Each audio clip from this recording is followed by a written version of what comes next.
Oke pemirsa Sriwijaya TV, balik lagi kita di cerita wong kita, cerita kita galau. Jadi kita lanjut Pak ya pembahasan kita tadi. Boleh. Boleh.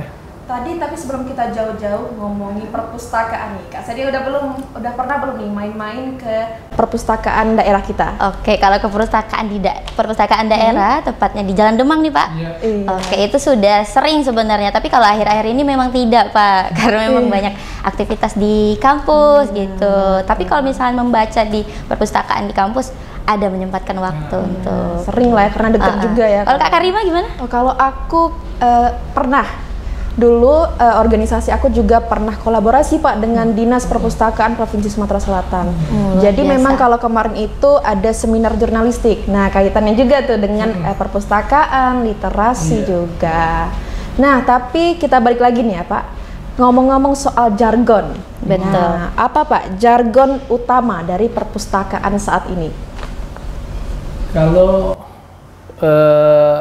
di perpustakaan nasional, sekarang ini dia menambahkan ada kalimat perpustakaan hadir martabat bangsa sebagai martabat bangsa.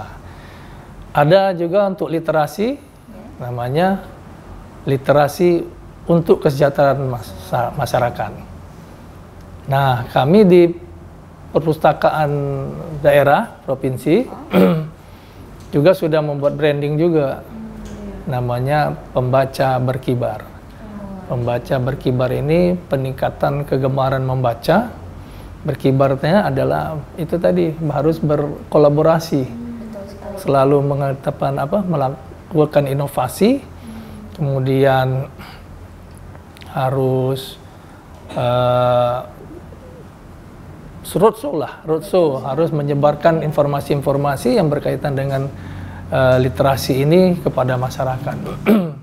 Jadi itulah. Jadi kalau disebutkan salam literasi, literasi untuk kesejahteraan. Nah, salah satu itu kalau yang selalu diucapkan di dalam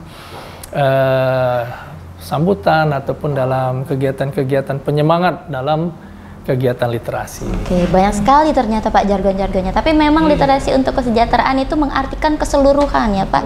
Tidak hanya untuk kesejahteraan, tapi mungkin menyempurnakan. Jadi kita maksudkan itu. Oke Pak, untuk bagaimana program perkembangan dari perpustakaan saat ini, apalagi di Provinsi Sumatera Selatan?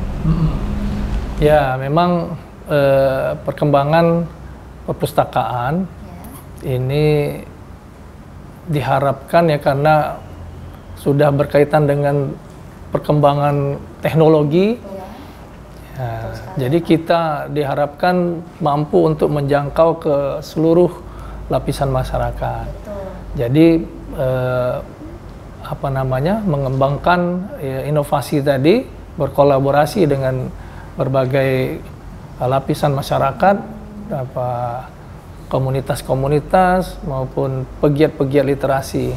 Apalagi yang kita ketahui Pak ya, di era digital seperti ini menjadi suatu kecemasan dalam penurunan peningkatan dunia literasi. Gitu. Ya, jadi itulah, jadi kita harus dalam pengadaan bukunya kita jadi menyiapkan dua macam buku. Jadi buku semacam buku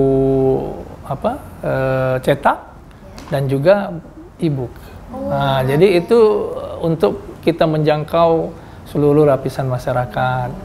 Juga kita menyiapkan ada beberapa mengembangkan pojok baca digital ke tempat-tempat umum, berkolaborasi dengan seluruh perguruan tinggi dan lain sebagainya. Sudah tersedia di tempat umum juga ya Pak? Iya. Jadi tidak hanya mungkin ada yang berkunjung ke sini bisa membaca, bahkan sudah ada yang e-book ya Pak untuk pojok baca. Oke, luar biasa. Jadi apalagi Kak Senia, kalau sekarang ini kan apalagi anak muda Pak ya, kalau udah lihat buku tuh udah males. Betul udah males. Jadi seringnya lihat HP, lihat TikTok gitu ya, di media-media tuh udah banyak sekali ya. Harus yang lebih praktis, karena ada yang praktis kenapa harus ribet gitu. Kebanyakan anak-anak muda jadi bagaimana itu, kita Pak. menyikapinya aja ya gitu. Itu sebagian dari literasi itu sebenarnya. Jadi literasi bukan hanya sekedar membaca teks tadi, tetapi kalau kita kilas balik ke zaman-zaman purba itu kan dia membuat bentuk relief, bentuk gambar-gambar seperti yang ada di sini kan. Jadi semua itu namanya membaca. Jadi ada perkembangan sekarang, ada yang kurang bisa membaca terhadap aksara-aksara lama, jadi kita juga di perpustakaan daerah itu ada program namanya alih bahasa. Ada bidang kami itu namanya pelestarian naskah kuno. Nah, jadi manuskrip yang memang kalau naskah kuno kita anggap kuno itu paling minimal 50 tahun. Berbagai sudah bisa mengerti Pak bahasa sastra dulu dengan mudah. Mudah kalau kita sudah ada untuk program pengalihan bahasannya. Jadi sambil belajar kita terhadap aksara-aksara kita yang lama, kita juga bisa mengetahui apa makna dari naskah-naskah yang ada di sebagai budaya lokal kita.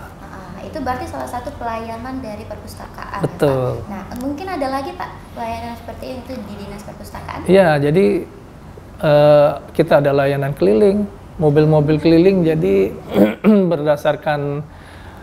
bisa berdasarkan permohonan dari baik sekolah maupun lembaga-lembaga yang memang membutuhkan bantuan kita dalam hal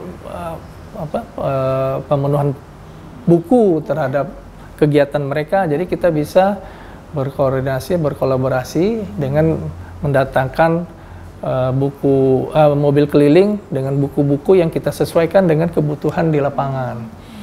Kemudian juga tadi pojok baca digital sudah kita tempatkan di tempat-tempat umum. Kita ada di Bandara Sultan Mahmud Badarudin. Kalau kita nanti di tempat area tunggunya itu. Kemudian ada yang di LRT dekat ikon kita ini.